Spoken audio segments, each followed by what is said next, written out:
Hey guys, welcome to the channel. In this video, we'll be checking out different Necromancer PvP builds that were most popular over the period of time. Last night, I did a stream where I tested various builds to find out which one is most suitable, and there was one clear winner. Yay! But I also found that there are some alternative builds which you can use currently to play as like a support character, or if you are bored with playing with the same build again and again. Now there are some builds that are really not working currently because of the Tempest and the Barbarians, which are immune to CC all the time. But however, in future, if the meta changes, maybe these builds will come back again. So in this video, I'll timestamp all the builds so that it can be a reference in the future as well if the meta changes, so you can play those builds later as well. Also, I'll share which one I found the best and most suitable for the current meta. Now, a quick tip to increase your win rate is clicking on that like and subscribe button. Instantly 5% increase win rate, maybe 10%, no guarantees. And now with your increased win rate, let's get into the builds. First, we look at the OG Necromancer build. This is the build that has been present longest in the game, and this is the one which I found to be not the best, but the best alternative in the current meta. Right, so in this build is full of crowd control, and basically you will be playing as a support role. You won't go for big damage number, but a lot of CCs and basically support your team. So in this build there are a lot of CC, like I said. So there is the bone pillar, which is going to knock up the enemy in the air, and you can use this particular you can use a primary attack to make it burning, right? The other one is the bone spikes, which is also again going to knock people in the air, and it also inflicts bleed. And the wraith form is the proximal fear pants, which is going to inflict fear, right? So there is a lot of CC in this build, and this build is, like I said, is good for a support role. Now when the game came out, the skill that was using as the fourth skill was the bone spirits. But currently these have a lot of damage, and you can even choose to inflict fear with this with 20% chance, right? But currently I found that in this build it's better to use borrowed time so that you get increased survivability. So in case you are wondering what are the gears in this build, these are the gears. I am not going to go in depth with the gears in this particular video. I'll just show you the screenshots and the skills. For the pants, we are using the proximal fear. This one inflicts bleed. This one is the bone pillar. Now for the set items, I am using 6 pieces of Banquet of Ice set, and this is very good because you can proc this using the bleed. And also if you have this Viper's Bite, this is going to help you as well, or even Roiling Consequence. However, if you want an alternative, instead of using 6 pieces of Banquet, you can go with 4 pieces of Angment set as well. But I think in this build, 6 pieces of Banquet works really well. Now, apart from 6 pieces of Banquet, I am using the Feasting Barons because there are a lot of harmful effects. There's a lot of CC in this build. So this particular set is going to help you a lot because you are playing a support role, right? So this one is very good. You can also use Vithos or Mount Bags if you want, but personally I prefer Feasting Barons in this particular build. Now let's check out some gameplay. Like I said, this is for a support build, so this is the footage from the live stream. Basically here you are going to stand back and you are going to CC. Like you see here, there are 2-3 enemies here, and I am able to knock them, all of them up, and basically help my teammates get those kills, right? Like you see here, a lot of knockups and a lot of bleed and poison involved in this particular build.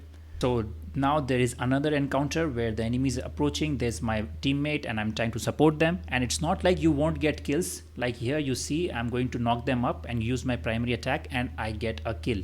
So basically this is very good, and a lot of barbarians are also using the Spartacus helmet, and for those barbarians this is also very good because you can knock those barbarians up in the air, and stopping the barbarians can be pretty useful in the current meta.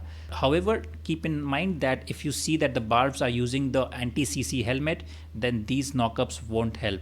Only the bleed effect can help. So here also you can see that I'm using CC to trying to help my teammates, and because of fear you can also CC a lot of people here, and basically the bleed effect is going to be very good. Like I got another kill just from the bleed effect, right? So basically this build is still viable, but it's not going to give you a lot of kills. This is good for a lot of assists maybe, and to play as a support role, right?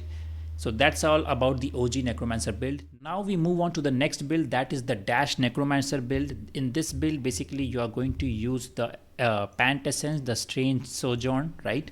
This one is going to give you a dash with your Wraith form, and it is also going to inflict fear on the enemies. Like in this one, you are also going to use the dash Bone Wall when you are in the defensive team, and also when you are in the attacking team, you can simply change this essence to the Bone Pillar, like the one which I showed in the previous video, in the previous build. So basically you are going to do a dash, and then you are going to attack the enemy using the bone spikes, same as the previous build, but here you are using a lot of dash, and also you are going to use a lot of primary attack. Now this build was really popular once, but currently this build is not doing so well. The reason is because when you are doing this fear, basically you are in a very close range with the enemy, and currently there are a lot of tempests and barbarians, and tempest and barbarians both can basically be immune to all types of CC. Therefore when you get closer to them, it is going to harm you instead, right? However, this particular Bone Wall is very good still. You can trap people because barbarians cannot cross this Bone Wall unless they have the leap. So this is still good in that case, but still the overall build is not viable. I did not get a lot of good games with this. In case you are wondering what gears we are using this particular gears with the Strange Sojourn pants, and these are the other gears which I am not going into depth. Now for the set items, I'm using 4 pieces of gloom. For the if you're using a dash build, you have to use the gloom to get the crit chance, and also I'm using 2 pieces of feasting barons so that my fear duration can increase, because fear is very important in this build, and also the banquet set, so that basically because I have bleed from my bone spikes, and so this is going to help me in increasing the damage, right? So basically these are the set items, these are the essences, and I'm now going to show you the gameplay here.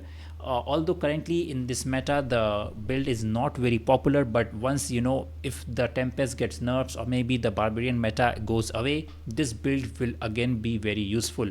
Basically you will be teleporting with your Wraith form, doing the bone spikes, and you are going to use Bone Wall very tactfully, basically to trap enemy or basically knock them up, but your main damage is going to come from Wraith form, bone spikes, and primary attack. So that's all about the second build, the dash build, which is not doing good currently, and I would not recommend playing that in the current meta. And now finally we move on to the best build which I found that is working in the current meta, and that is why it's called the meta build, right? And that is basically the Corpse Lance build. Build is doing great in this current meta, and that is because in this build you are going to do a lot of damage. Basically this is a DPS build. Hardly any CC, there's no CC in this build. There's just you do a lot of damage, but from a very long distance, and that's why you are able to avoid the barbarians and the tempest, and you are able to attack them from a long distance. However, if you get in close range with those particular classes, or if they approach you, you can use your Wraith form to get out of those situations. Now for the gears, I'll quickly share these gears. However, I've made a full video some time back. I'll link that in the top right corner. You can check that video.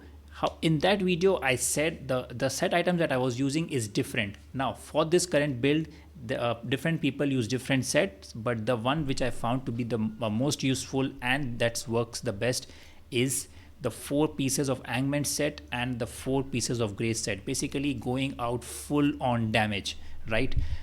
This is going to give you a lot of damage because Corpse Lance is going to hit the enemy 5 times very easily, and you can trigger the 4 pieces of Grace very easily. And since you are going the Corpse Lance, a lot of lances are going to attack the enemy. The 2 pieces of Angment set also procs a lot, and this has given me a lot of kills. Even in one game I got the highest kills as well with this particular build, even when I was not the highest resonance player, right? By the way, keep in mind my resonance and stats are not too good. Currently I'm sitting at 2300 resonance, and my secondary stats are also not good, right? So this is going to, if it works for me, I think basically this should work for necromancers of all different types of resonance and different types of stats.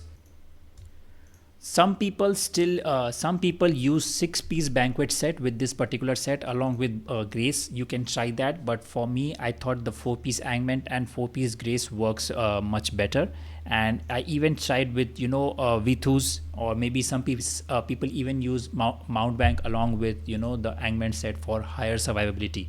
But in my opinion, I think the best case scenario is the 4+4, basically 4 grace, because this is going to increase your damage, and that is what this build is about: high damage and very quickly, right? Basically in this build, using the dark curse, you are going to prepare the lay of the land, right? You are going to prepare all the corpses, and then when the enemies come very close to you, you are going to activate your corpse lance. Like here I activated my corpse lance and the enemy is instantly dead, right? So because it has so much high damage, that is basically the build. Like I got trapped in the swarm of lot of enemies, I used wraith form to get out. So in this build, basically you have to use wraith form to get out of bad situations, and all the other time basically you are going to use dark curse and you're going to use corpse lance non-stop. This is just a very straightforward build, but you in this build, the your positioning is going to be very, very important. Like here you see I got trapped.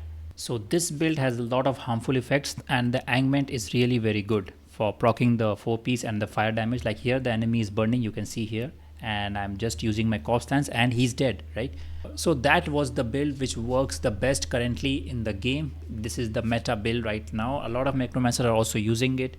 If you want to see more detail on this build, you can check out the video. And in this build, I definitely prefer using Bone Spear for single target damage in PvP rather than using Soulfire.